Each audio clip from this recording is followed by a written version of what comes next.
adwen bread ye se ne onim dande ina ye bopri amanfo no motimi a kire o madwen se de se ne fata ene nso no kaso market na we pi enye enu aba o be kire na adwen se de se ne fata oyema odin na ne edwuma odi o market me ya frame Juliet me ton panties esanton ginger garlic ni maggi ene nyama me ton o ahase.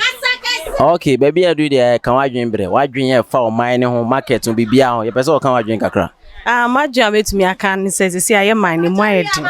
so na youth no nso no bebre na awie school bebre na nso nye adwuma ye bibia nso aye basa lorry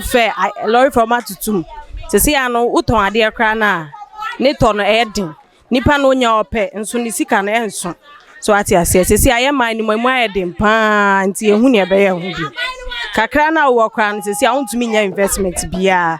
so uton ana wodi edidi untumi fanya investment bia because eno ana edidi eno ana edi ebibia se ase na system na akoye sa na akoba no nti no uton bibia kra na nipa no nya ope nso ne sika na enso so ukofa nyama kra anse na bedu akra no no waboka so nti ne ye hu de sia ye hu ne ebe ye hu bio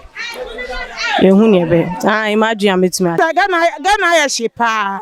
sise ya bre ya towade a wonto ye hu ma okoso wa Ghana sise poto watum le fi ha day ye hu ma sise Ghana ekọ sise ye hu achinya papa sise metena wo yi menye megu abonti menye ska kra me ko tuaka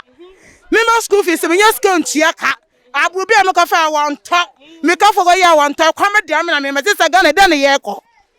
yise mpanyifo ye pon achawa mwon ye bre ye ho hyehinye ye wona ye to aba ye de kokoboti ato aba ye de ama ha ye ho hyehinye patro wa sumu la lo fe yo da ye ye bre ye pon achawa ye pile ye pon achawa mwon ye no won to shi adan ye say ye adan na na do ye pa wo chabu anya wate na mangoti we try this adan ye nya school fees ye nya bi ntuaka since I feel so na nobody din adan abanisa since I got lampo du gunsu nya bi windi meti comedy na mesi go me fitan pa me didi ye me de kokomoto so akoto aba nti since wala Ghana be ye so Ghana same ye tem ye tan nti den na ye akọ Ghana sabete pansam since I ye dan since I meti we beto ade 16 cities na me kofo call 7 cities o ma waka yin wo Ghana so po me nya bi ma me wendi adan na na do ye pa chaw awon the parliament wo me ndo me wo go nyina na wo ma bo ayen ye ho le chenye no e buro roba ba ko yasan come on me no spacing galo roba ko yasan na na do ye pa wo chanya na ye to abe ma ho enti wa so hia mabo na nya so ye ble ni to bu ayen wate since the pipe crab bucket ba ko yasan bucket ba ko yasan nti what the yasra mpayifo yasra won fo adwen kire ene ye adwen ka adwen very papa ya mo akwa ba eba attention tv yesu ye jomoso odi ene juma odi wa na afi wotimi a kire wadwen mba cho me de Ibrahim Sani Ibrahim na ma adwen kire a ma kire kakra ne se anka ye mpese ye beka se ya tu aba anu ye ho na ya bra ma ye kasa se ya tu aba anu ye ho isi ni ye bedimpo eboye ye bre enye braketwa ana lo fe nso ye di atum na ya tu lo fe cement bibia ya atum efi na adan fo so mo atum obi awate haya wontimi ntua ese wuti ka mu a unso obi na obi ku ntoko a e lo fe ende ya ju 2 cd china wo kwa ya si 3 cd wo ba dwom so beto aduani akoma nkwada wontimi nto monso musa school free nso amode bra ya no aho tintin kura aboro so ye nim ne ye hu sesa ye to no ye hu abe pa nto omo ba ni penfo no omo didi nto omo nim se aye tenchen no ye bre pa na wo bu akoda nkase ma nsu mo bu ya mo ma yesu ye bre na omo nda omo ani kire ye nso na yenso ye nya bibi kakra ndi na yentimi hwe ye ma ye bre pa nya agro ye sro mo pi na omo penfo na omo ba no ha no omo kan ye nso ye so yenso ye nya bibi ndi ye bre afọ enanwumre ye damase se moto aye ha se obia nka na dwen na adwen amasem America ne se aban no ontwa na ni hwadawafo twa wontwa na ni hwadawafo ne se yeti oman mu ha yesua kaka enso yenya ka emfa nya dwuma adentia amanfo na kosi saka aba nom de ama ewe campaign saka na 500 million or de je 1 billion se driver ni entua na onfa untua ka no nwie eka nwie kra no na ka na edada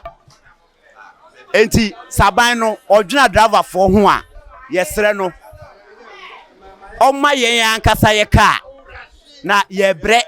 driver fo ye bre papa yenya kan fa nya dwuma yen ankasa ye ka pa na edie pa no so ayedi no we campaign pa ayedi no emwa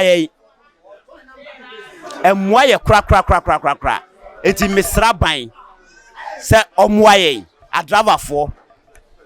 yen ka kuo bi asem ye se driver fo wo man mu omwa ye se de be ya yen ka sanso ye benya ye ka ne de aye ye dwuma ompe bank bi maye bank bi ti se Ghana Commercial Bank na odi say kasa omu ye no baby ni ade yen ko gibi na yen tuangu bank accounts ye betimi atua ye de license ba Ghana card ikura ye nwane nko baby a enti ye sra ban no omma ye work campaign bi adrawa for na ankasa na afensu ye kwan enepa wo hwese enemrem ye da so bonsa ho eno na de accident ba ensa ho na ye bono enti ye hia double lane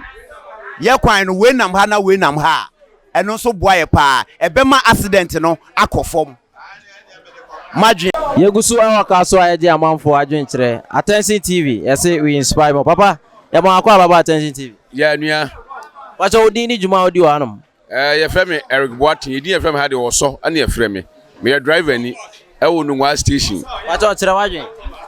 madwenkyere se oman ni ma bi koso in fact entwa yie ni di kan ye da for the police for titi yie pa sanse mini se ya na ban no mo nhye se omo ha ye ndawa for a ni di kan walodu a okokora police ni wugya traffic as o se ma mehwe license emra bia nso nhye se police ni wugya traffic as o behwe license wa nya ma o se ma cho no asu nipa no do ukọ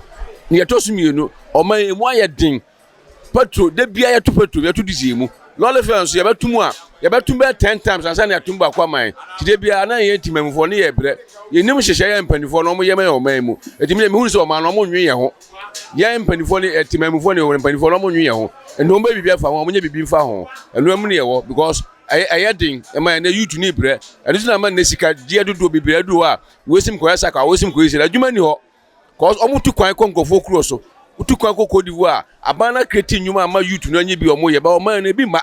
adwuma bi no ya kreti oman mu a eye ene labor office agu ka fa se o labor office upa adwuma ya obeko labor office no akọ hwe adwuma no anya adwuma na wo ye ba na edie ebi ni hobiem eno tuna ma pobo ni ma bebira akoso oman ti se mpanifo na hwe wan somo adwen anya bibi dia oman no da achi bi no bi se ye beton ana ye nyina yakodi ama no ne amfo akyere o madwen o matumi akyere se ne oman ne ko ne se ne omo so omo bre efa Oma ka oma dwen se ne TV a ene be pie mo ka so Attention TV ka wa dwen bre so ya be pie mo ha no mo media amje so aye Franco Aku Asante